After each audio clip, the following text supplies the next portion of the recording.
வாங்க இன்னைக்கு நாம டெக்னாலஜி, சமூகம், வாழ்க்கை பத்தி சில ஆழமான கேள்விகளை பார்க்கலாம். முதல்ல ஒரு கேள்வி. டெக்னாலஜி எப்படி இல்லாத ஒன்ன நிஜ மாதிரி நம்மள நம்ப வைக்குது? இதுல முக்கியமா என்னன்னா, ஏஐக்கு உண்மை முக்கியம் இல்ல, அது மனுஷன் மாதிரி நம்பிக்கையா பேசினா போதும். ஏஐ சொல்ற பொய்ய கூட நாம நம்புறதுக்கு சில சைக்கலாஜிக்கல் காரணங்கள் இருக்கு. இந்த டெக்னாலஜி பேரு தான் டீப் ஃபேக். இது ரொம்ப பவர்ஃபுல்லான கருவி, ஆனா இதுல ரெண்டு பக்கம் இருக்கு. இத நல்லதுக்கும் பயன்படுத்தலாம், அதே சமயம் ரொம்ப மோசமான விஷயங்களுக்கும் பயன்படுத்த முடியும். இந்த உண்மை எது பொய் எதுங்கிற குழப்பம் டெக்னாலஜியோட நிக்கல, நம்ம சமூக அமைப்புகள்லயும் இருக்கு. நிறைய டேட்டா இருக்கு, பெரிய பெரிய திட்டங்கள் இருக்கு, ஆனா மக்களுக்கு எதுவும் சரியா போய் சேரல.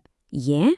பிரச்சனை டேட்டால இல்ல, நிர்வாகம், விழிப்புணர்வு, நம்பிக்கை, இதுலதான் பெரிய கேப் இருக்கு. இதே மாதிரி ஒரு சிஸ்டம் பிரச்சனை நம்ம வேலை படிப்புன்னு எல்லா இடத்துலயும் இருக்கு. காரணம், நம்ம மனப்பாட கல்வி முறை, ரிசர்ச்க்கு டேட்டா கிடைக்காததுன்னு ஏகப்பட்ட சிக்கல்கள். ஆனா இதுக்கு இன்னொரு ஆழமான காரணம் இருக்கு. இந்த வேலையே இருக்கிற சிஸ்டத்தை கேள்வி கேட்கறது தான். இப்படி சிஸ்டத்தை கேள்வி கேட்க ஆரம்பிச்சா நம்ம வாழ்க்கையும் நாம கேள்வி கேட்க ஆரம்பிச்சிடுவோம். அது பொய்யான வேலை இல்ல, பணம் தான் முக்கியம்னு இருக்கிற இந்த சிஸ்டம்ல நாம எடுக்கிற ஒரு சூழ்நிலை முடிவு. ஒரு சுவாரஸ்யமான விஷயம் என்னன்னா, நாம ஏஐ கிட்ட கேட்கிற கேள்விகளே நம்ம முன்னுரிமை என்னன்னு காட்டிடுது. நம்மள 5% பேர் கூட சமூக பிரச்சனைகளை பத்தி தெரிஞ்சுக்க ஏஐய பயன்படுத்துறதில்ல. அப்போ ஒரு முக்கியமான கேள்வி வருது, எது உண்மையான சாதனை?